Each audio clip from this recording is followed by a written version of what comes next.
And of course, this is day two, continuation of reading Dr. Abass Bundu's book. Okay, so stay with me, guys. I'm gonna try to read as fast as I could, but as clearly as possible. That is the plan, okay? That is what I intend to do. So stay with me. Again, this is day two. I'm gonna start from page 42, and then we'll get this reading going, okay? All right, guys. History is important, man. History is important. Okay, everybody. If you're just joining me, please just follow through, stay with me, and we have to document these evidences. This is the book of Dr. Abass Bundu. Like I said, this is, you know, um, day two of the reading of this book. All right, day two. So let's get it started for y'all. Let's get it started for y'all. All right. And by the way, if you're catching up with me from this point, I would say make time to go back and watch the live that I did yesterday whilst I started reading chapter one of this book. Okay, so let's go. Welcome everybody. By the way, make sure you share. Welcome everybody. Welcome. One love, all of you. Okay, so offering as justification for his coup, Lansana claimed. All right. So offering as justification for his coup, Lansana, this is Brigadier Lansana. That is why I say again, go back and follow me from the start, okay? And you would understand where we're going with this. This is the book of Dr. Abass Bundu, who is currently the Speaker of Parliament. It is important that we remind these guys for them to understand that we know what they know. But Abass Bundu, as superintendent over the most corrupt parliament in the history of Sierra Leone, worse than even what Alban Bagai did that he wrote about. This is what Abass Bundu is doing. Since 2018 to date, we want to point it out so these guys could see it. This man is an 80-year-old plus man. I mean, he should be playing with his grandkids somewhere, but he's in our politics, destroying a nation. And today we have all the squish epidemic and all that stuff because of the negligence of the government and negligence of people like Abass Bundu, who is supposed to, protect the people of Sierra Leone. So let's continue reading this book. I want to see how much pages I can cover today. So I'm just going to go ahead and read. I'm not going to try to interpret, explain as much, but I just want to read the book. I'm reading this book in real time with you guys. I want everybody to understand that, okay? All right.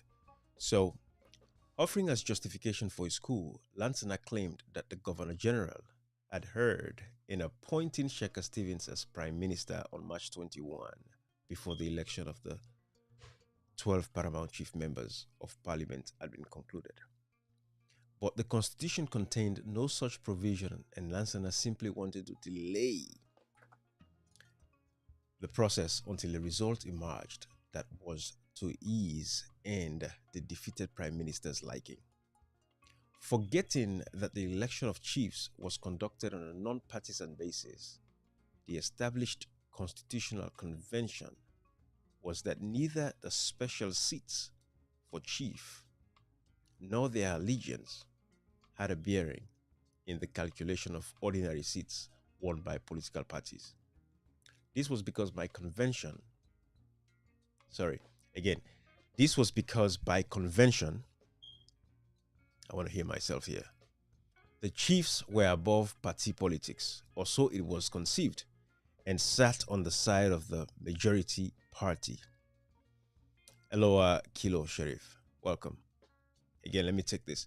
This was because by convention, the chiefs were above party politics, or so it was conceived, and sat on the side of the majority party in parliament.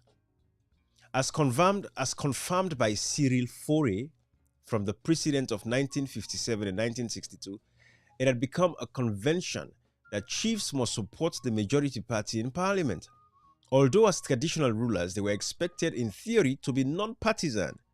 It is therefore clear that the Governor General's decision was unassailable in fact and in law. The real reason for Lansana's coup was that he found himself obligated by dint of his relationship with Sir Albert and the SLPP to defend the ruling circle at any cost. By their unwarranted action, Lansana, Magai, and the SLPP grievously harmed democracy when it most needed respect, and the effect of that is still felt to this day. Again, guys, this is Abass Bundu's book that I'm reading right here, right? And Abass Bundu is telling us about the effect of, the actions of Albert Magai, Brigadier Lansana, and that of course, Inga Norman, who was part of the coup as well. Right. So I want you guys to see this again. If you're just joining me, guys, I know it's gonna. If you did not follow the live yesterday, or you haven't watched the live yesterday, it's hard for you to catch up. But this is the 1967 coup, and again, this is the book of Dr. Abass Bundu, who is currently the Speaker of Parliament. I want you guys to see what he wrote, which means he knew exactly what was happening, and for him to be a part of this current administration, of course, it's illegal. We don't have a government in Sierra Leone. You guys all understand that. The fact that he sat and watched a parliament that destroyed democracy in this time when he knew what Albert Magai and others did to destroy democracy at a time when Sierra Leone was the first country to transition into democratic rule back in 1967. Sierra Leone was the first country in Africa. That's how beautiful it was. But Brigadier Lansana, Albert Magai, Inga Norman, they destroyed that legacy because they overthrew Sheikh Stevens, who was elected the prime minister in 1967. So that is where this comes. So I'm taking it now. The first counter coup, 1967.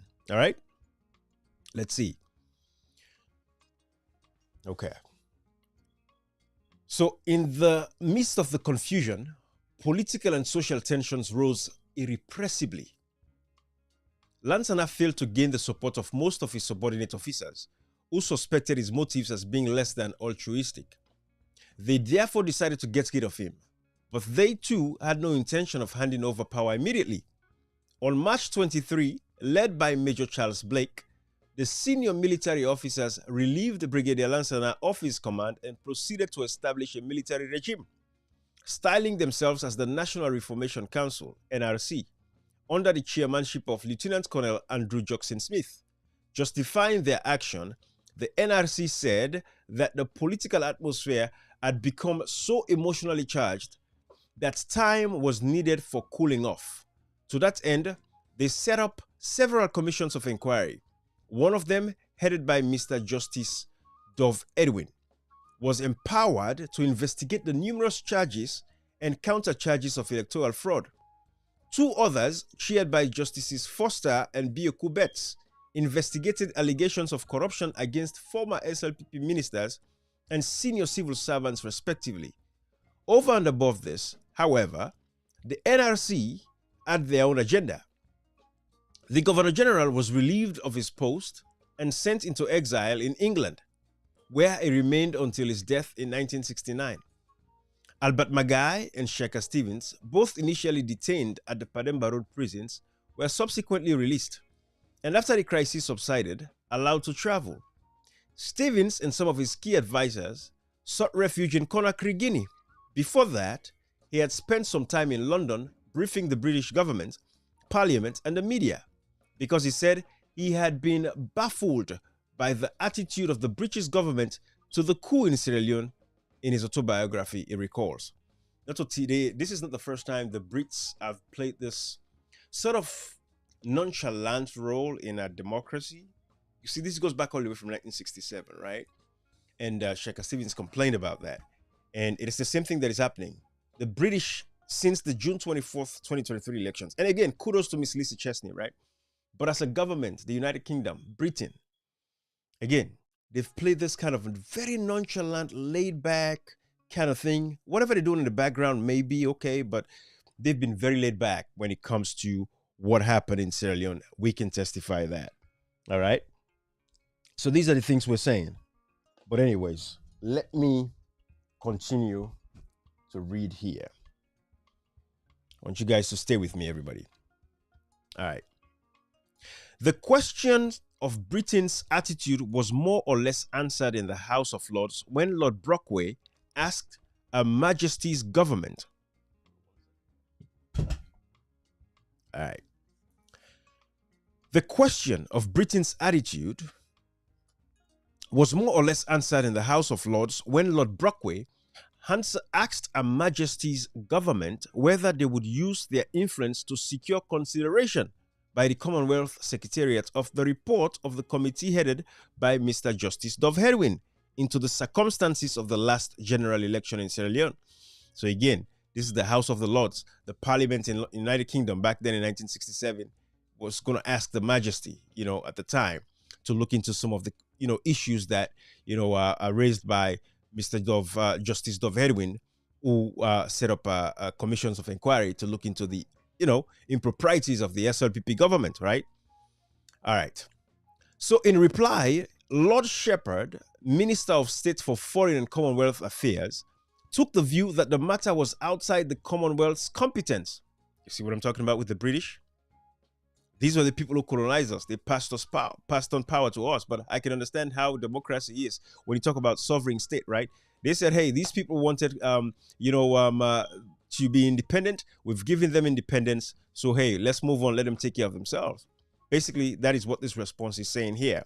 When the House of the Lords, Brockway asked the Queen, Her Majesty, to look into the matter in Sierra Leone at the time in 1967. Right? So you guys are seeing this. The Brits have always been just laid back and chilled. If anything, America has been playing a very pivotal role, first and in the forefront of all of this.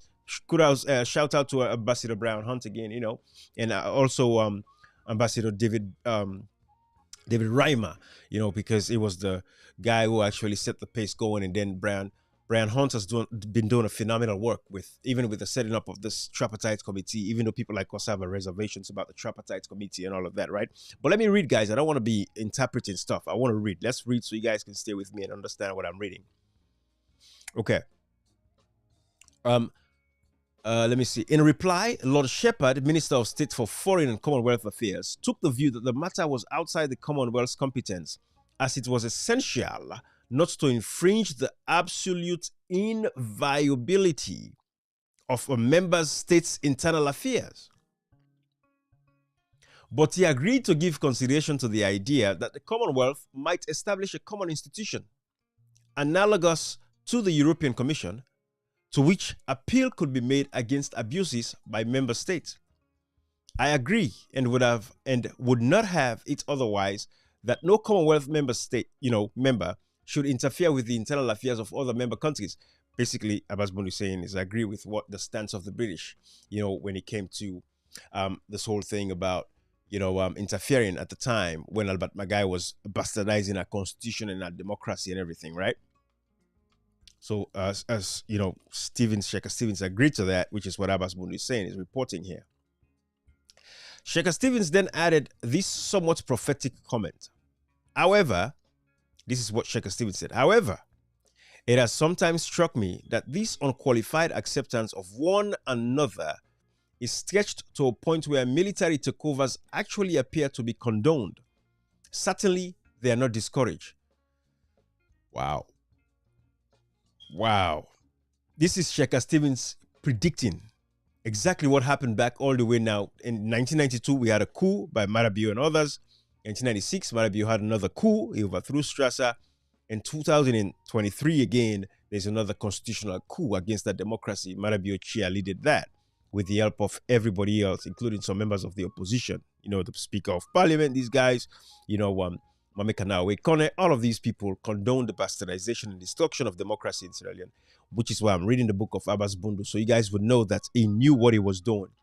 And Sierra Leone, anyways, let me read. Okay, so again, I'm going to start with the prophetic, comments by Sheikha Stevens.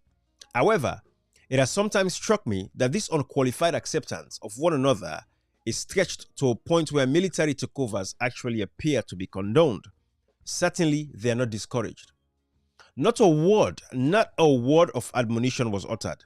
Not a frown of disapproval creased the brows of the Commonwealth Prime Ministers, when, for instance, those who illegally overthrew by force of arms the constitutionally elected governments of Ghana and Nigeria took their seats at the conference table and were received in audience by the head of the Commonwealth. So again, it's going back to, of course, these guys were happy. They said, oh, you guys wanted independence? You guys are not going to be stable. You can't take care of yourselves anyway. It goes back to the concept, how they look at us as black people. They know we cannot take care of ourselves because we're like, when you leave black people to themselves, this is what is clearly shown in Sierra Leone. It's like you leave the fox and the grapes. The fox is just going to eat up all the grapes, and that is what we're seeing today, all right, happening in our politics. So Shaka Stevens was complaining about the fact that the guys that overthrew the military governments in Ghana and Nigeria, they were welcomed by the Commonwealth. See, this is what is happening. Abass Bundu knows all of these things. All right, let's continue. As will be seen in subsequent chapters, the policies of both the British government and the Commonwealth have since radically changed. Far from adhering to the doctrine of inviolability of internal affairs of member states, they now outrightly condemn regimes which attain power by unconstitutional means. So Abass Bundu is going to talk more about this in future chapters to come in this book. So let's see what that's going to be when we get there, right? All right. So again, don't forget this is the coup. Now, the second counter coup, 1968, right? You have the first counter coup, 1967. Now, the second counter coup, 1968. After a year in office, the NRC was in turn ousted in a bloodless coup staged by a group of non-commissioned soldiers on April 17, 1968.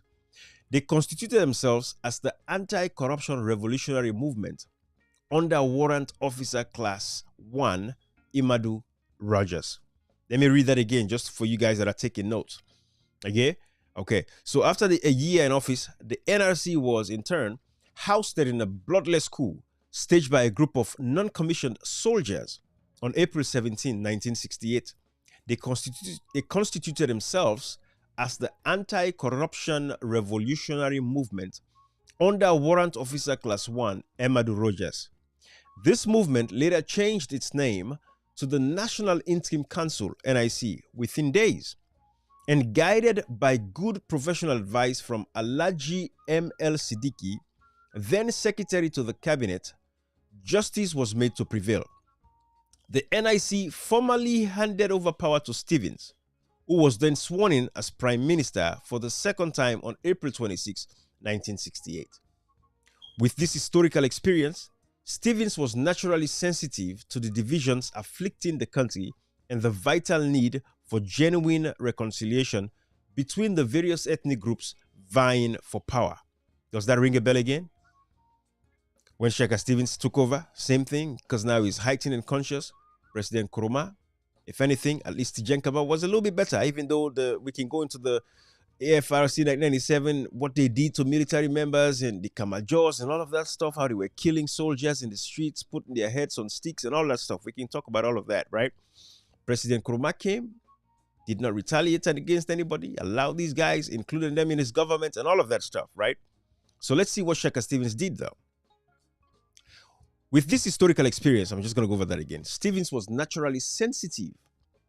Again, don't forget, right? Why was Shaka Stevens sensitive? Because of all the Albert Magai had stuffed the military with Mendes, civil service with Mendes. So the system was so corrupt because Magai was ruling with this, clan hegemony thing, this tribalistic and just cronyism, bringing all his brothers, Mendes, into all the institutions and parastatals, military, stuffed them up. So this is why when Shaka Stevens came, it was naturally sensitive to the divisions afflicting the country and the vital need for genuine reconciliation between the various ethnic groups vying for power. Accordingly, his first government in 1968 was a government of national unity. The cabinet consisted of 17 ministers, of whom 3 were paramount chiefs, 1 from each province. The remaining 14 ministers were drawn from the following parties: 8 from the APC, 4 from the SLPP, and 2 were independent parliamentarians. Stevens ruled Sierra Leone for 17 years until his voluntary retirement in 1985. Escaping many a coup plot, in that time, he made momentous changes to the character of the Sierra Leone polity. It became a republic under an executive presidency in 1971 and the one-party state under APC rule in 1978. Again, remember who brought it to parliament? Albert Magai. It was the one between 1964 to 67, brought all these terrible bills, including the one-party state system. It was the one who brought it to parliament. So Shaka Stevens just enjoyed the labor of Albert Magai, who wanted to have a one-party state system so it could be Mende hegemony. That was the goal Albert Magai wanted, but he failed because he lost the elections. Okay. So, Stevens ruled Sierra Leone for 17 years until his voluntary retirement in 1985, escaping many a coup plot. In that time, he made momentous changes, changes to the character of Sierra Leone polity. It became a republic under executive presidency in 1971 and one-party state under APC rule in 1978. Measures that he had rejected in a position. Although Stevens' rule is often dubbed, again, they were just saying Stevens opposed, the fact that a one-party state system. But again, it was Albert Magai who brought it to parliament. So, hey, everybody just coasted. This is why bad precedence is not good, right? Just like what has happened now in Sierra Leone today with the SLPP or everything that is happening currently, right? So this is what we have going on. Yeah? So let's continue to read. Although Stevens' rule is often dubbed as autocratic, few can deny he had a streak of political genius that puts him in a class with no other leader in Sierra Leone. Joe Ali, the historian, is emphatic.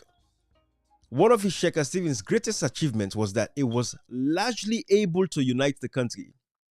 He was himself the symbol of this unity, for he never closely associated himself with any single group.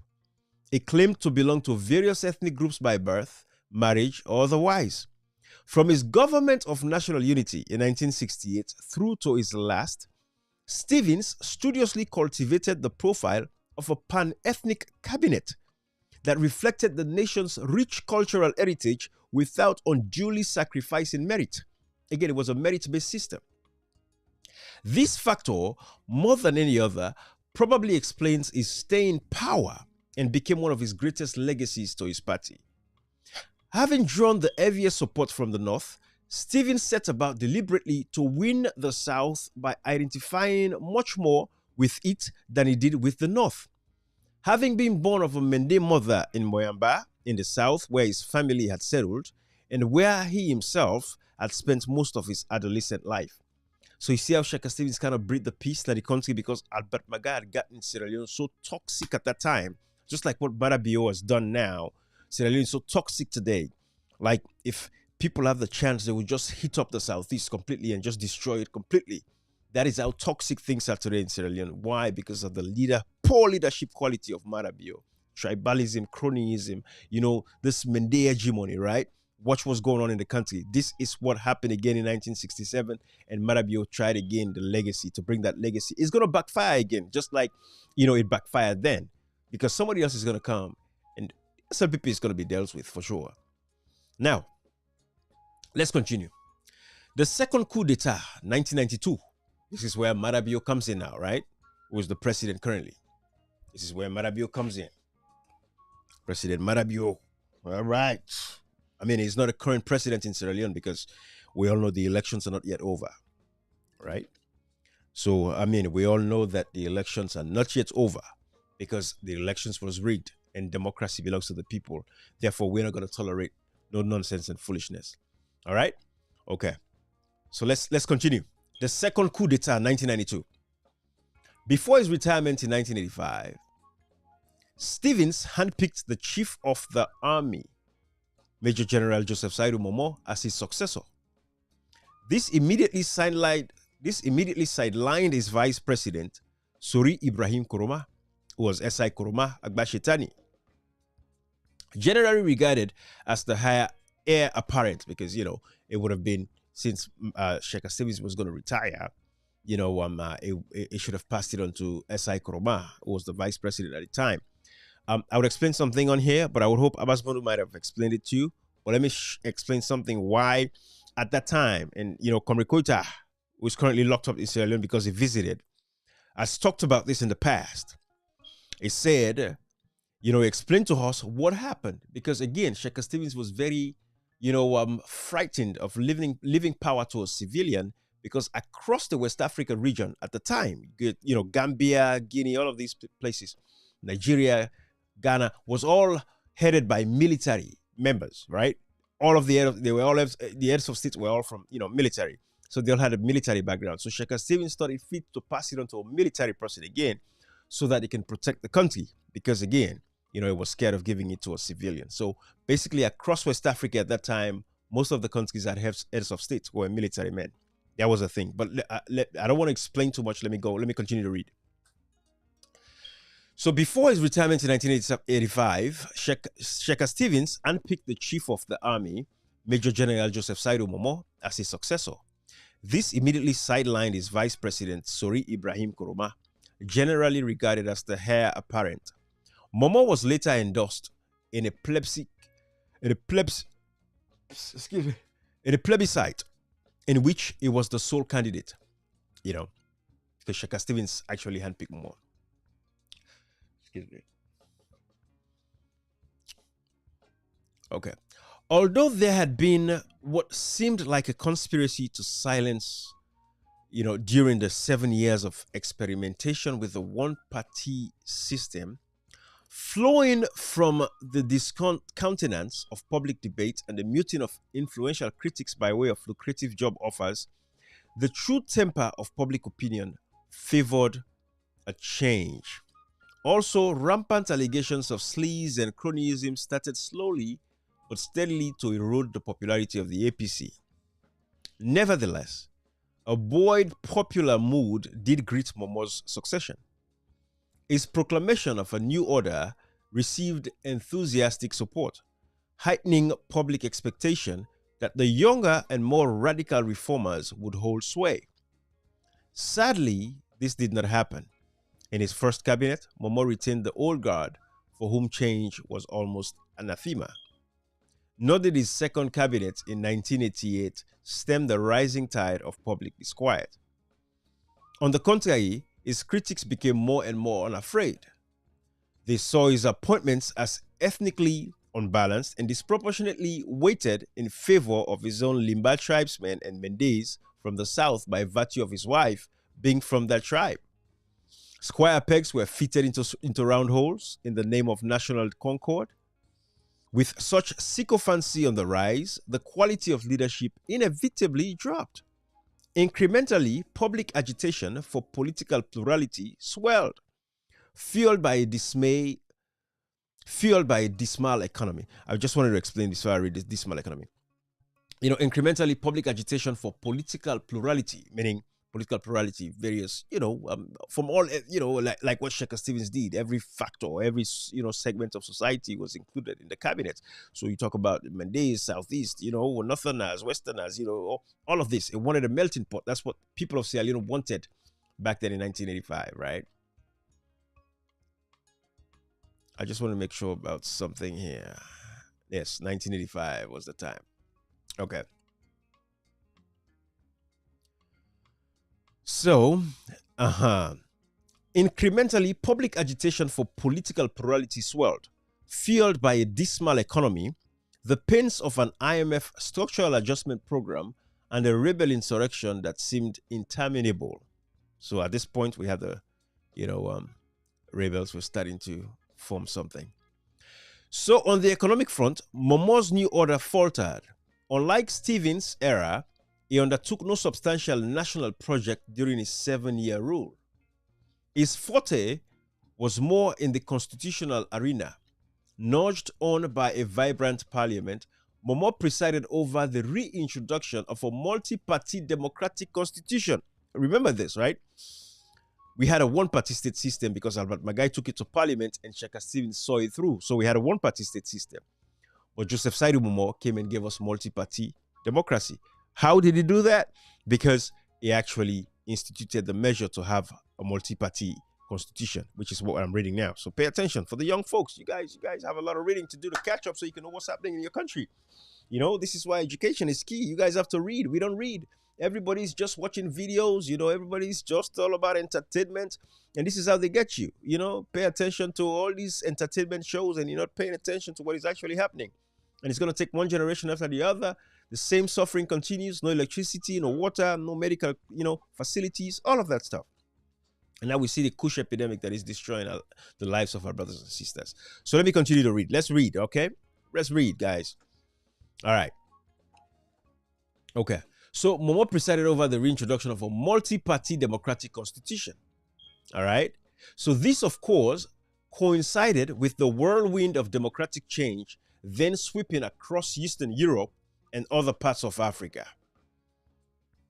So now this multi-party thing was becoming popular back in, around that time, 1980s, right? Okay. In the late 80s. But the credit for the smooth transition in Sierra Leone really belongs to Momo.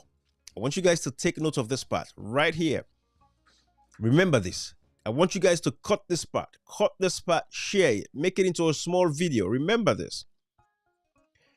This sweeping across European, I'm gonna read again. Listen to this, guys. Cut this part, right? All right. This, of course, coincided with the whirlwind of democratic change then sweeping across Eastern Europe and other parts of Africa in the late 80s. But the credit for the smooth transition to Sierra Leone really belongs to Momo. It was smart enough to recognize that by August 1990, the days of the one-party system were numbered and that it was no longer rewarding to stand against the wind of change, as admitted by Momo himself.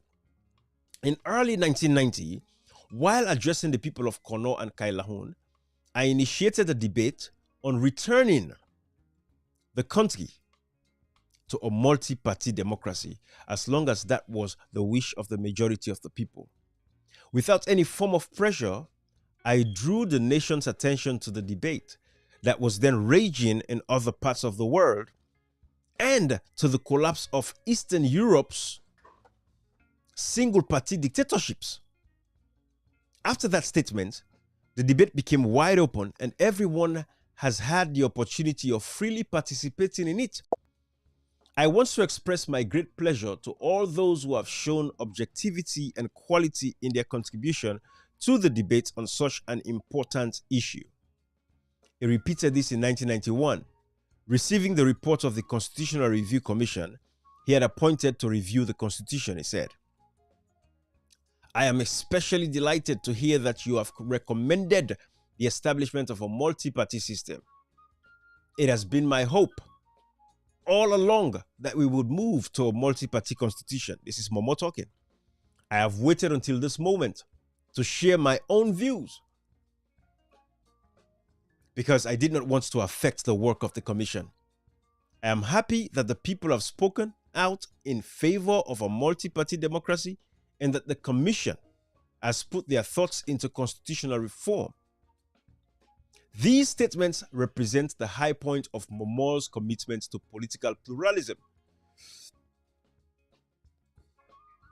He signed the new constitution into law on September 24 and brought it into force a week later, on October 1, 1991. I want you guys to take note of these important dates. So Momo effected the new constitution that we have today. The 1991 constitution was put out into force October 1st, 1991. Followed by the appointment of an interim administration to oversee the transition and preside over multi-party elections, then slated for the end of 1992. I want you guys to pay attention. Elections were slated for the end of 1992. Pay attention to that. Thus, with consummate skill, Momo guided the wind of change, avoiding the turbulence that had capsized many a democratic transition and landing it gently on the platform of a multi-party democratic constitution that received both parliamentary and popular approbation with hardly rancor. So Momo did very well to get us a very good landing, transitioning from one-party states to a multi-party state system. All right. So, with presidential and parliamentary elections pending, no fewer than 8 political parties, including the SLPP, registered and were already campaigning when a group of subalterns in the army interrupted the process. Again, I want you guys to cut this part into a short video. I don't need to explain this to you. You know exactly what these subalterns, who are these subalterns that altered the process of a democratic transition that Momo had set in motion. All right. So I want you guys to pay attention to this. This is very important, guys. All right. I'm going to read this side again. Make sure you cut it. With presidential and parliamentary elections pending, no fewer than 8 political parties, including the SLPP, registered and were already campaigning when a group of subalterns in the army interrupted the process. They announced a coup on April 29 and immediately put paid to Momo's Pax Democratica. So that's how they halted the democratic transition that Sierra Leone was going to enjoy. Udadua, Marabio, and others. Now see how Marabio don't destroy democracy from 19 Jubilee. Then we can they make this man back president. They say President Nkrumah, they encourage this. You see, all of this is because people don't read. People don't read. I don't know if President Nkrumah read the book of Abass Bundu, but if he had read this book, I don't think he would have been friends with Marabio, a man that disrupted the democratic transition in a nation. After what Sierra Leoneans wanted, the people of Sierra Leone wanted, the switch from a one-party state system to a multi-party democracy. That was what Momo did. Political parties were already campaigning. And these subalterns, they interrupted the process. Let's continue. It took nearly 4 years before Sierra Leoneans had another crack at democratic transition, but in circumstances markedly different from those in 1991. By the time of the coup, however, as a result of escalating insurgency in the countryside, growing numbers of people had become displaced internally, while hundreds of thousands of others escaped to foreign lands as refugees. At the same time, unlimited redundancies were declared in the public sector, adding further insult to the injury of non-payment of salaries and wages. The economy tumbled. GDP dropped from 4.5% in 1990 to 2.8% in 1991 to minus in 1992. While the decay of public infrastructure worsened, again, while the decay, the rotting, decay, right? Decay, rotting, right? It was decaying. It would just go down. It was just getting rubbish, all right? So while the decay of public infrastructure worsened, in no time, Sierra Leone was ranked as the poorest of the world's poor nations. Has that changed today? You do the research for yourself and see if that has changed. This is all Marabio's doing back in 1992. They destroyed the economy completely, destroyed the country completely. While all this was happening, the eastern and southern districts, traditional strongholds of the SLPP, were rapidly falling under RAF control. Momo's government was in a dilemma to proceed with the elections in those circumstances, as some APC stalwarts were urging, would most probably have produced an APC victory, but Momo could not have escaped the charge of taking undue advantage of the rebel war to make his party electable. You see how fair Momo was? Say the war they go on. I mean, and take advantage of the fact that in particular win the election easily. But let's continue to read. All right. No elections could properly have been held in the rebel-infested districts in the eastern and southern districts. On the other hand, the idea of postponing the elections also drew criticisms from the opposition, who argued that the government was unjustifiably using the war to prolong its rule.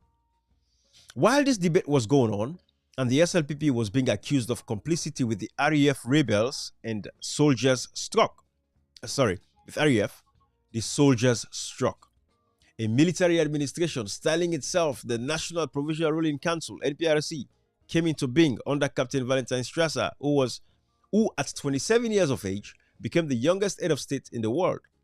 President Momo, with some of his ministers, fled to Conakry, Guinea, where he sought refuge.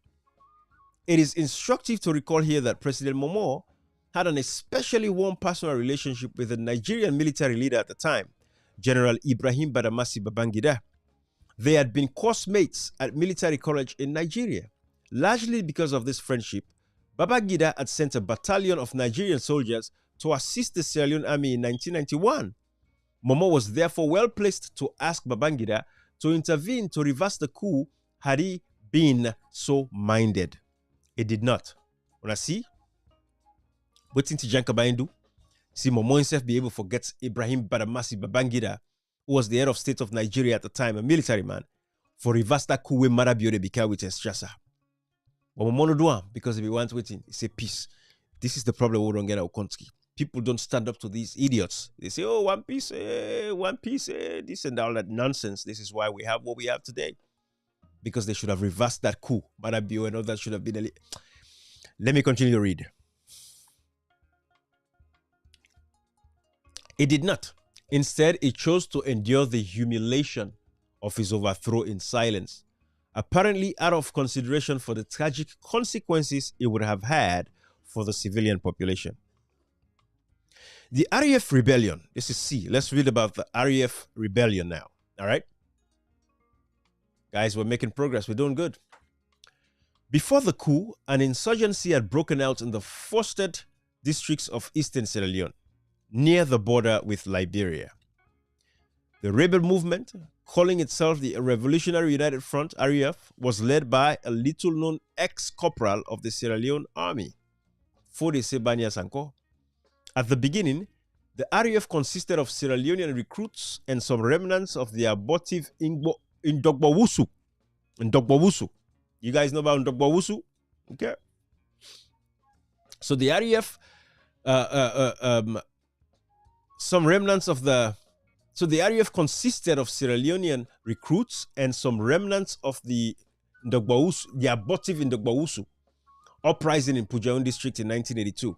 Remember, this Ndogbawusu was crushed, so they joined the RAF in, to fight against the state.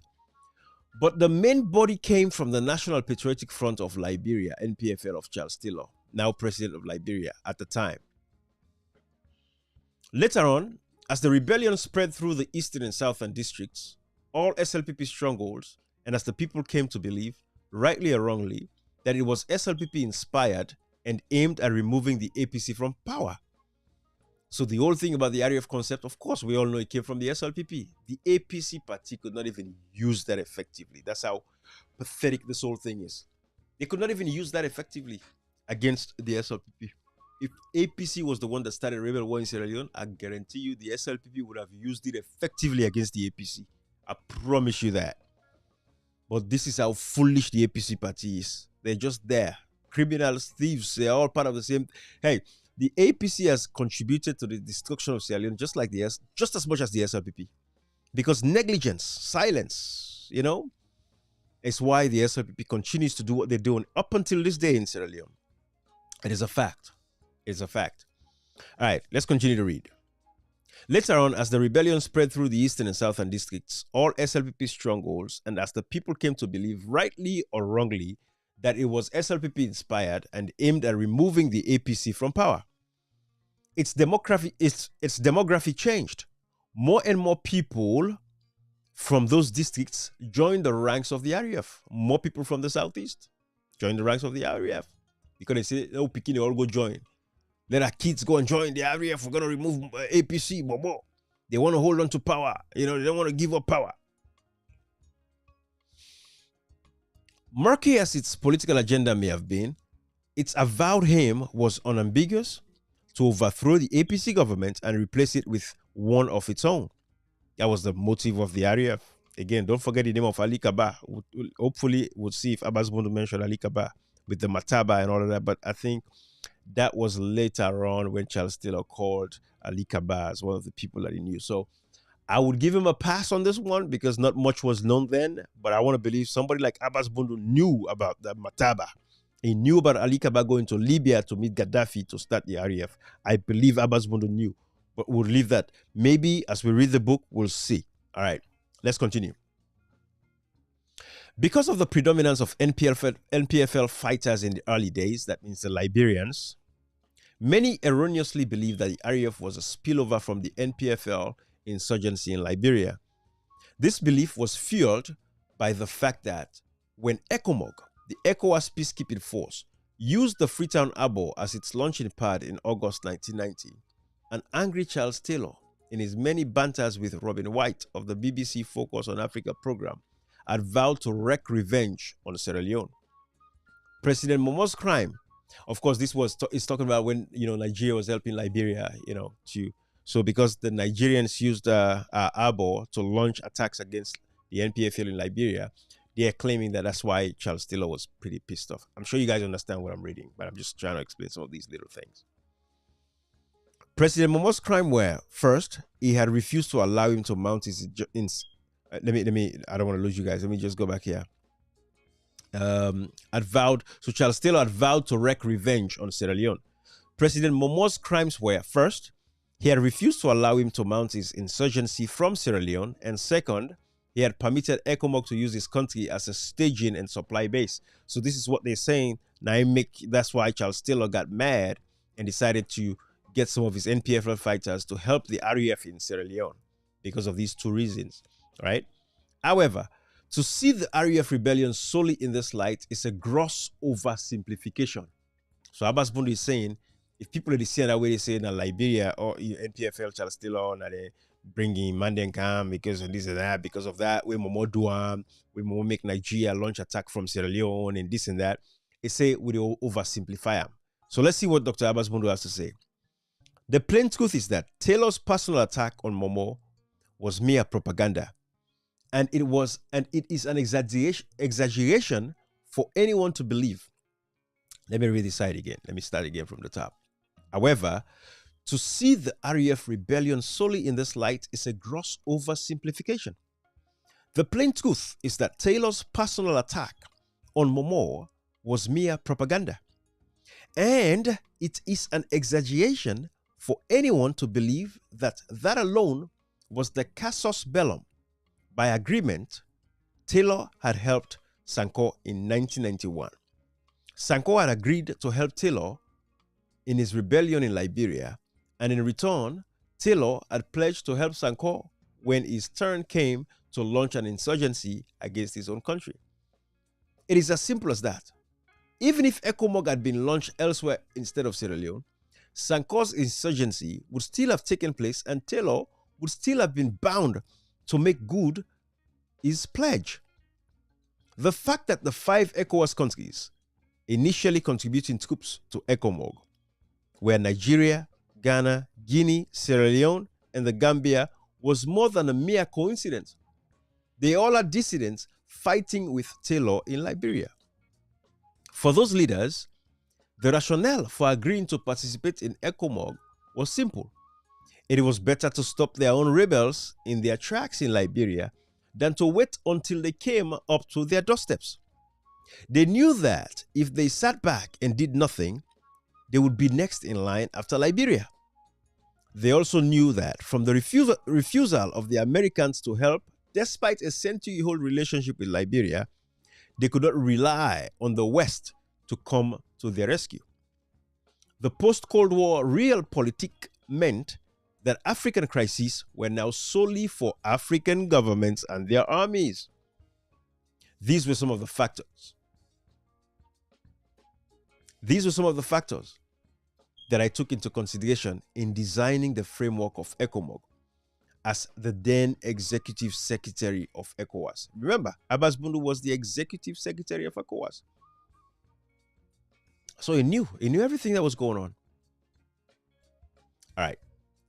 The Sierra Leone army was small, about 3,694 soldiers in total, largely ceremonial and ill-equipped to counter the insurgents. Armed with antiquated rifles, armored cars that did not work, poor communications, and no efficient ground transportation system to speak of, let alone airstrike capability, they could hardly shoot, move, and communicate. They proved to be less of a match for the RAF, who were sporting brand new AK-47s, RPGs, artillery batteries, and good guerrilla experience in Liberia. Some parts of the country did come under rebel control by early 1992, but it is to the credit of the country's poorly equipped army that it was able to prevent them from overrunning the rest of the country. Guinea, Nigeria, United States, United Kingdom, Egypt, and China, each of them sending some military assistance, aided them. The causes of the rebellion fall outside the scope of this book, but it would be inappropriate to ignore them entirely.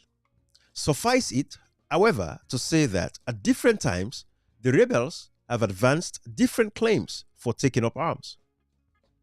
These include their dislike of the one-party system, their abhorrence of tribalism, corruption, and political oppression, social and economic injustices resulting from the mismanagement of public resources, nepotism, and patron patrimonialism, patrimonialism of previous administrations. That's also, patrimony, money, everybody's in charge, And Sanko's personal grudge for Momo. So Sanko had a personal grudge for Momo. Again, what was the cause? I want you guys to cut this side again, make it into a small video. I'm going to read this over again so you guys would see what was the cause of the rebel war. What is the excuse that the rebels gave as to why they started the rebel war, right? Let's see the side. Suffice it to say, however, to say that at different times, the rebels had advanced different claims for taking up arms. These include their dislike of the one-party system, their abhorrence of tribalism, corruption and political oppression, social and economic injustices resulting from the mismanagement of public resources, nepotism and patrimonialism of previous administrations, and Sanko's personal grudge for Momo. On the other hand, commentators like Robert Kaplan have preferred chaotic reasons for the breakdown of the social fabric, which they attribute to population pressure and environmental collapse. Again, let me read that. On the other hand, commentators like Robert Kaplan have suggested chaotic reasons for the breakdown of the social fabric, which they attribute to population pressure and environmental collapse. And later, Western governments have added control over the diamond fields as a new dimension. So you see how all these reasons are popping up, right? Thus, opinions vary. But those who dismiss the RAF as nothing more than ragtag bandits or teenage dregs with no clear ideology or a rebel gang without a cause make a great mistake. Even as late as June 1998, for instance, Ambassador Johnny Carson, Principal Deputy Assistant Secretary of State for African Affairs, was characterizing the RAF to the Foreign Relations Subcommittee of the United States Congress in these terms. The RAF has no political support or identifiable constituency. This gang-like outfit has no clear leadership, structure, and even murkier political aims, save for greed and the sheer quest for power. It had refused repeated invitations to give up violence and join the political process, knowing that it would not gain much voluntary support. The brutality authored by the RAF is political terror at its worst. It deserves the strongest condemnation from the international community and friends of Sierra Leone. The international community must act swiftly and with sufficient resources to help end these atrocities and alleviate the human suffering. The United States must play its part in this effort. This was what this Undersecretary of State said about the RAF at the time. Whatever view one takes of them, whether as bogus revolutionaries, plunderers, or more opportunists, it offers insufficient reasons why the conflict lasted as long as it did. Some other explanation must be found, and Paul Richards has offered one. Again, they're still giving reasons as to the war. The war in Sierra Leone drags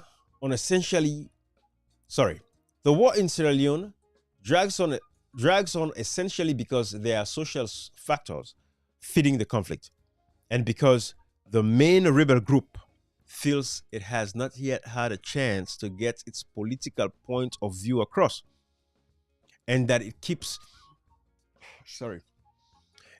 needs to do so to honor activists who died in its cause.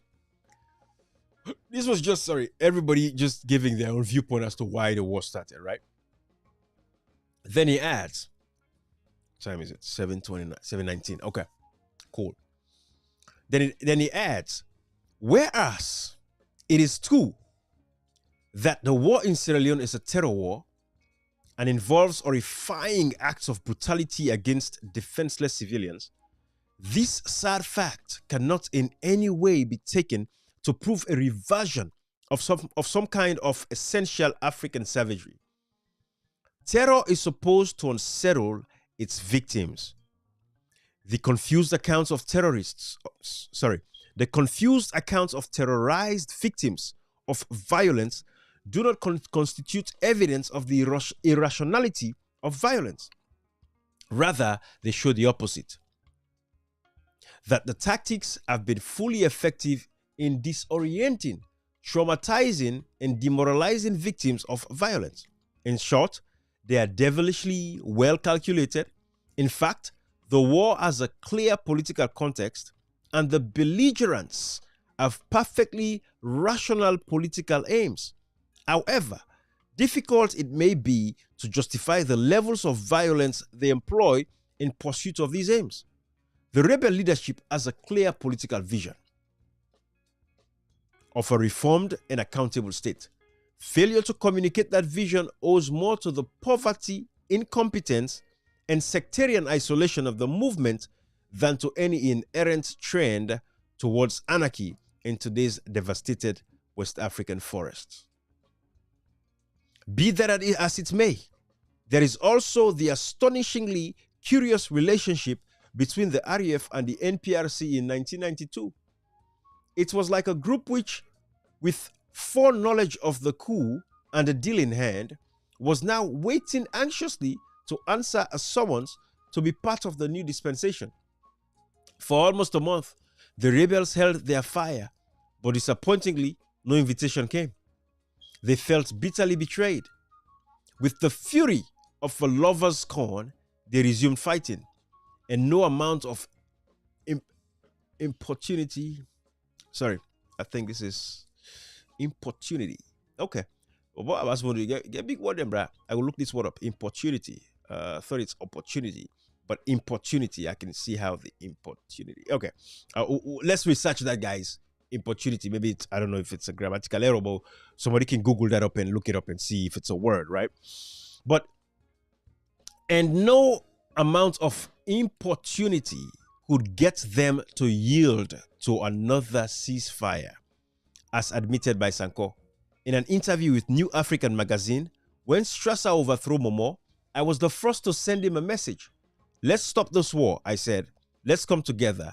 The answer I got back from Strasser was jet bombers, artillery, mercenary attacks. This also explains why the RAF had totally ignored the unilateral ceasefire declared by the NPRC in November 1993. If indeed there had been a deal between the RAF and the NPRC prior to the coup, curiously, the latter had reneged. All right. Or reneged, sorry, because the latter reneged. That means the prior excuse that they gave to say that the NPRC and the RAF were together, definitely the fact that, Strasser did not reach out to Sanko so that they can come to the table and, square a peace deal meant that Abass Bundu is saying the NPRC was not part of the RAF agenda, or the RAF and the NPRC were not together to form the coup that they had. So from that moment on, the agenda of the RAF changed. It was no longer to overthrow the APC government, a job already done for them by the NPRC, but rather to overthrow by force any incumbent government in Sierra Leone. And in 1995, they came within 20 miles of achieving their aim, but for the timely intervention of foreign mercenaries, first the Gurkhas, followed by executive outcomes. But neither did these mercenaries win the war. They merely helped the NPRC to stem the advance of the RAF towards the capital of Freetown, the seat of government. Again, the Gurkhas and the executive outcomes, these were mercenaries that were hired by the NPRC, Marabio and Strasser for help for the rebellion. In 1995, the NPRC formed the political party, the National Unity Party, NUP. So that party, NUP, was formed by the NPRC, giving the impression of favoring the holding of elections and of their willingness to take part in them.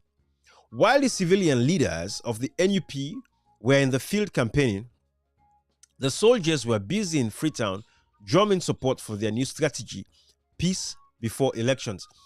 So for all those people that have been arguing, Marabio wanted elections, before peace, it was a lie. Marabio pushed the peace before, elections before peace. But, the people, Marabio pushed, peace before elections. That was what Marabio was propagating for. But the people said, no, we want re-election. The peace could come later. That's why they killed those people at Aberdeen. People like Zainab Bangruras, all of these women would know what I'm talking about. But Marabio actually they wanted to say peace before elections. But the people are like, when is this peace going to come?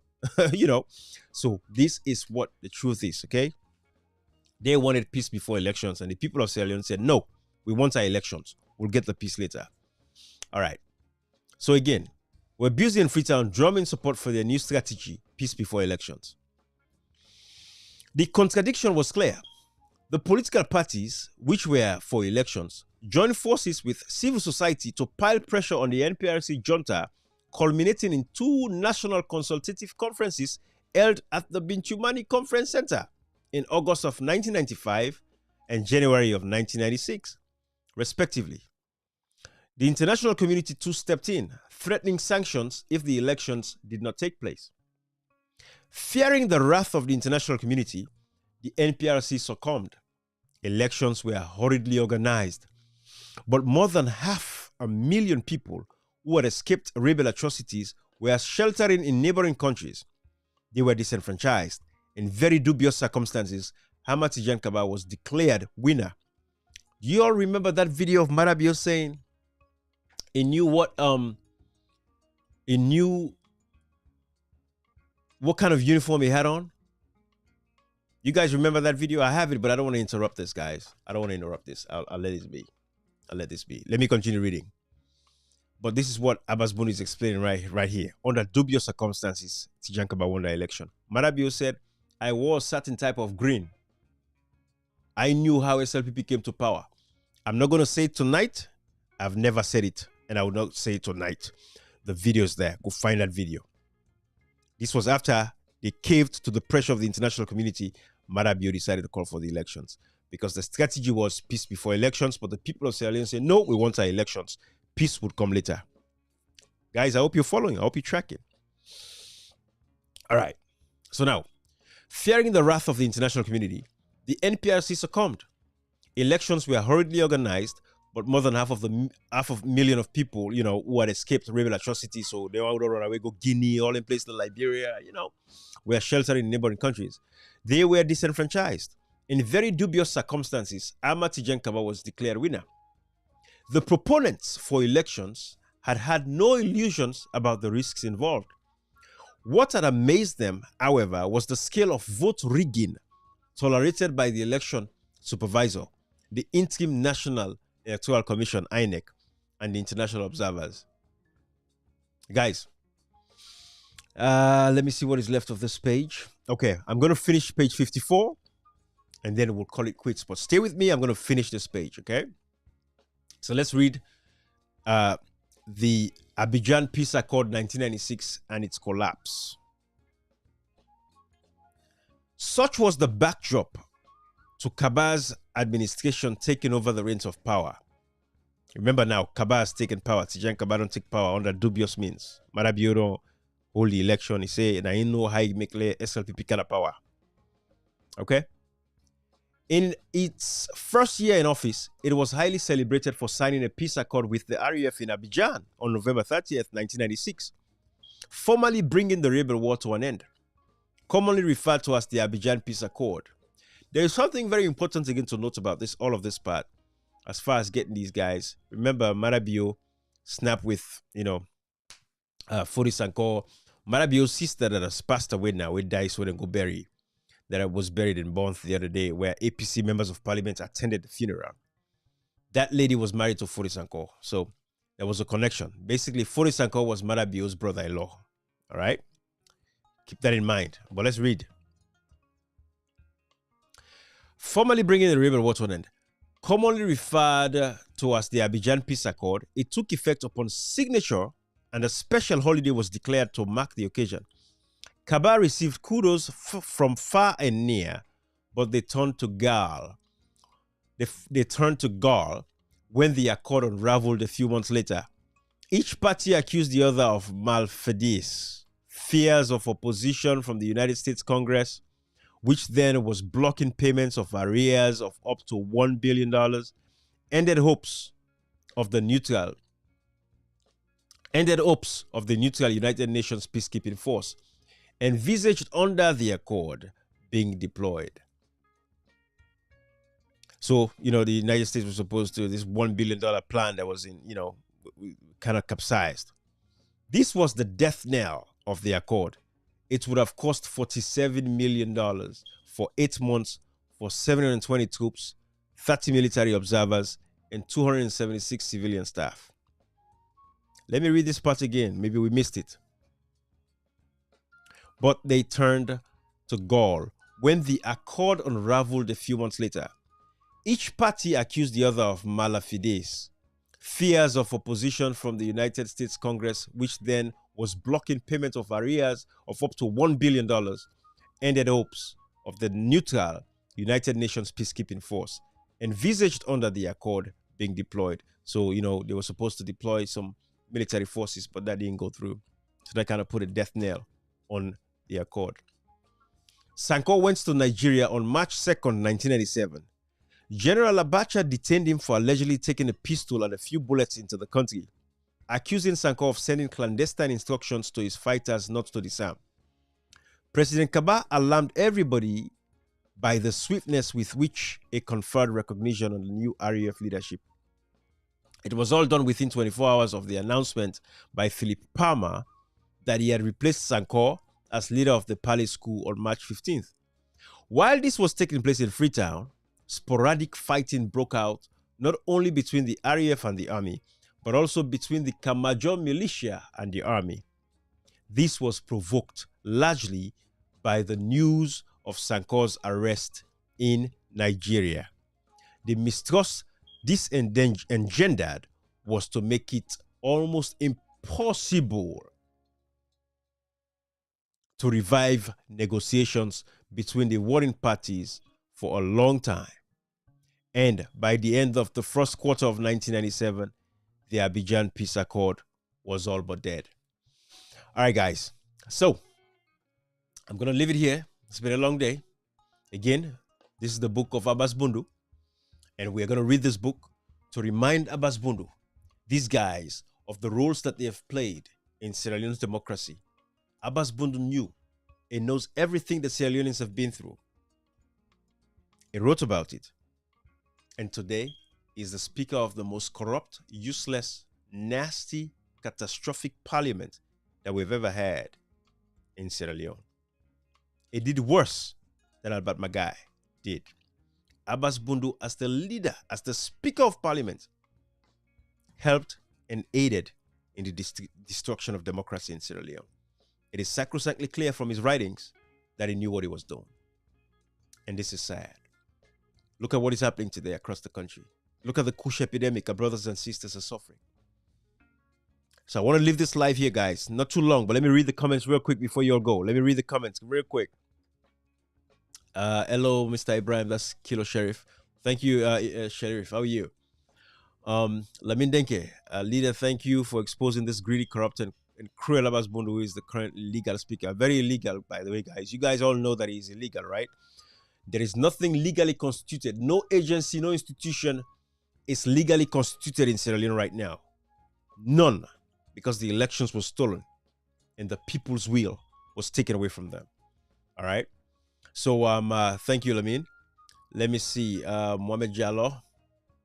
Thank you once more for enlightening us. I need this document. I want to read it over and over to get proper understanding. Okay, Jallo. Jallo, again, I just want you to know, man, I actually bought the book and I just kind of scanned it so I can read it to you guys, okay?